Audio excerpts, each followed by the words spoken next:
bullshit. You control your actions. She'd liked it. She'd done it again. Then she'd started shooting up. Heroin was the drug of choice again. She'd started turning tricks. No big deal. She liked sex. But then she realized it was not about sex. It was about need and agony and being controlled. None of that mattered now. It didn't matter to McCall. This was none of his business. He'd been off the radar for 9 months, keeping a very low profile. She wasn't the first hooker he'd seen in these streets getting a beating, and he didn't want to be late. He was on his way to see his son, Scott. He'd catch the 1 line at the 23rd Street subway station, take it to Columbus Circle. It was a short walk from there to West 62nd Street. He might even get off at 42nd Street and walk. He liked walking in New York City, but this time the pimp was going to take care of business. One more blow should do it.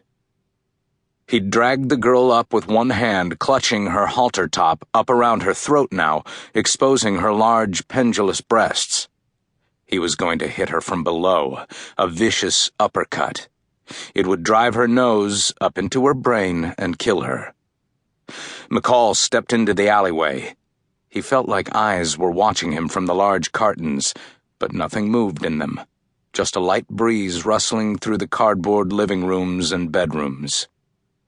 The pimp had his fist balled up, swung it back. McCall grabbed his wrist, yanking him away from the girl. She stumbled to her knees, trying to stem the flow of blood from her nose with the back of her hand. The pimp was in such a rage he just looked at McCall like he was a crazy man. It was a bad mistake.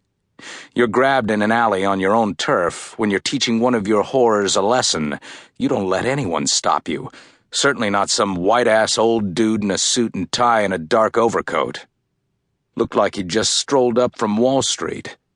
McCall took advantage of the second's hesitation to kick the pimp's legs out from under him. He fell to his knees. McCall gripped both of his hands, twisting them back, holding him in an iron grip. The girl scrambled away but couldn't get to her feet yet, didn't have enough oxygen in her lungs. The pimp looked up at McCall, seeing Mr. Average, Mr. Nobody, maybe around 45, medium height, probably 180, a handsome face, soulful eyes, dark hair shot through with splinter streaks of gray. McCall held on to him as if he was stopping him from falling over. "Whatever she did to you, she's sorry, and it won't happen again." "I swear," the girl gasped, choking as some of the blood pooled in her mouth.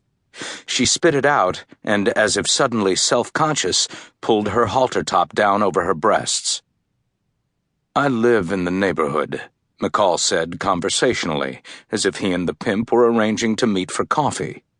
"I know the cops at the precinct.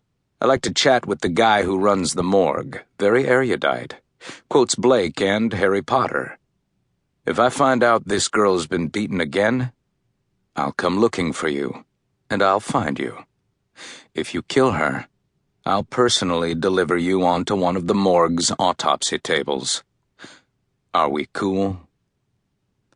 The pimp nodded, just nodded. McCall let go of his hands, turned toward the girl, who stumbled away even more. It was not a mistake McCall would have made a year ago.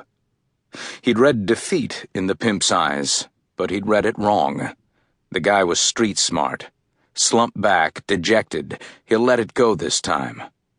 He grabbed McCall from behind, standing in one fluid movement, a massive muscular arm crushing McCall's throat. He tried to plunge his thumb into McCall's left eye. A street move, but a stupid one.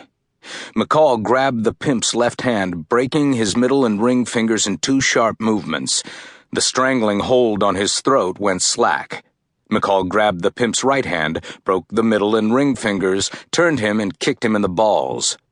He crashed to the ground, closing up into a fetal position, his legs protecting his testicles, his hands trembling as he looked down at his broken fingers. "It's going to be tough to beat up your bitches for a few weeks," McCall said.